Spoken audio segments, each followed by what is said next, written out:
Want to give an update on the game. So currently I have redone the sprite work for the rat, and I've finished a majority of the battle system for the demo.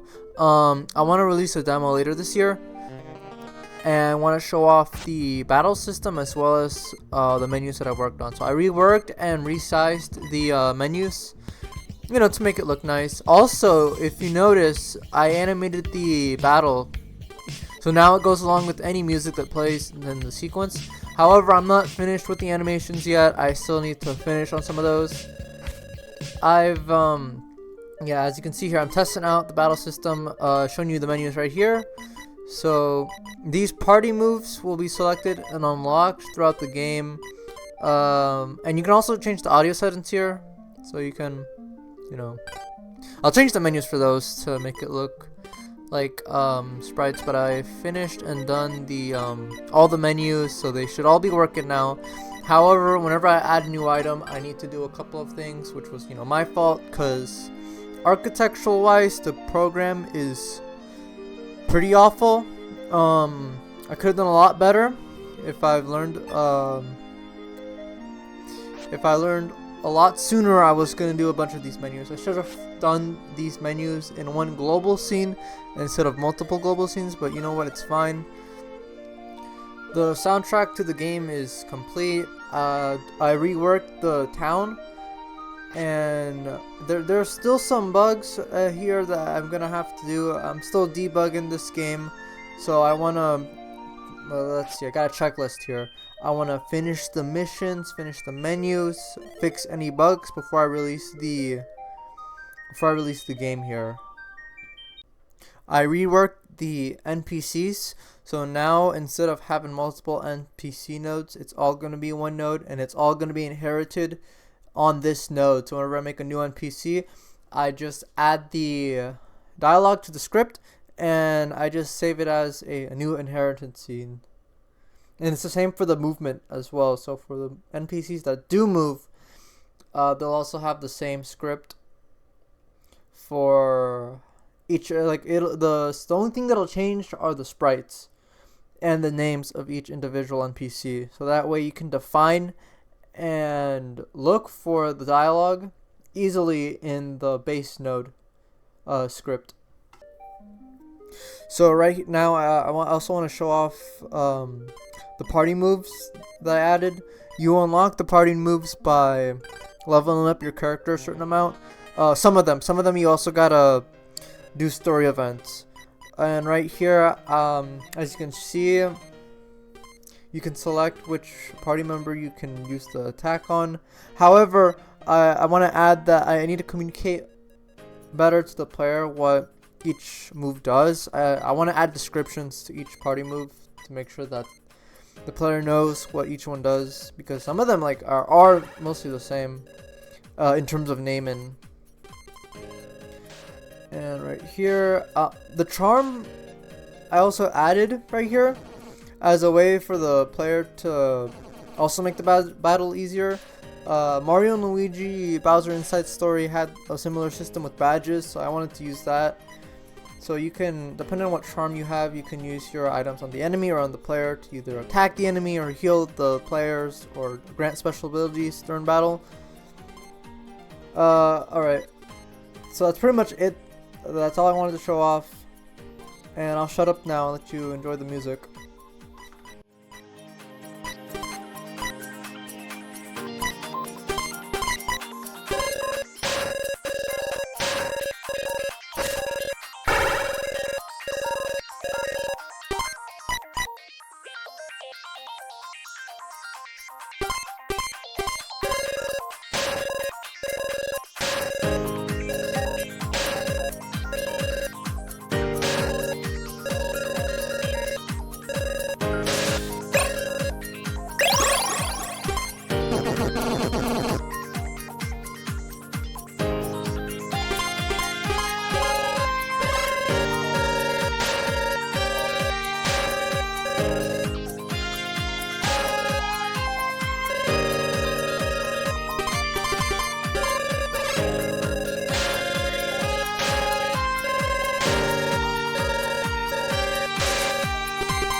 Alright, so now I want to show off the equipment system right here. So I got items that I could equip. Oh, wrong menu. Over here, I have my weapon. Well, you can't equip this on your body. So anytime you equip something that doesn't belong in a certain category, you're not going to equip it. And right here, the description of the charm is simple. Once you deal 40 damage, you'll gain an additional buff in battle, which in this case is extra health and extra PP. And you know, you're gonna get that most of the time. So whenever you're like, especially if you're stronger late in the game, you'll probably want to switch out that charm for something better. So look, I'm gonna try to charge up my charm here. So right here I'm back, and I have my charm meter full. Here we go. So once you have a charm meter full, you can select which party member you want to use it. Well, depending on which charm. For this one, it's all of them. But you can still select which one from 1 to 4. You can use it, and it'll take the effect on the charm that you have equipped for the lead-in party member, which is the one to the left. The one on the left is the only party member that'll use their badge. So yeah, that's all I wanted to show off today. I hope you enjoyed this update, and please remember to follow me if you're interested in this project, or if you have any questions, leave them in the comments below. So I'll see you guys on the next update.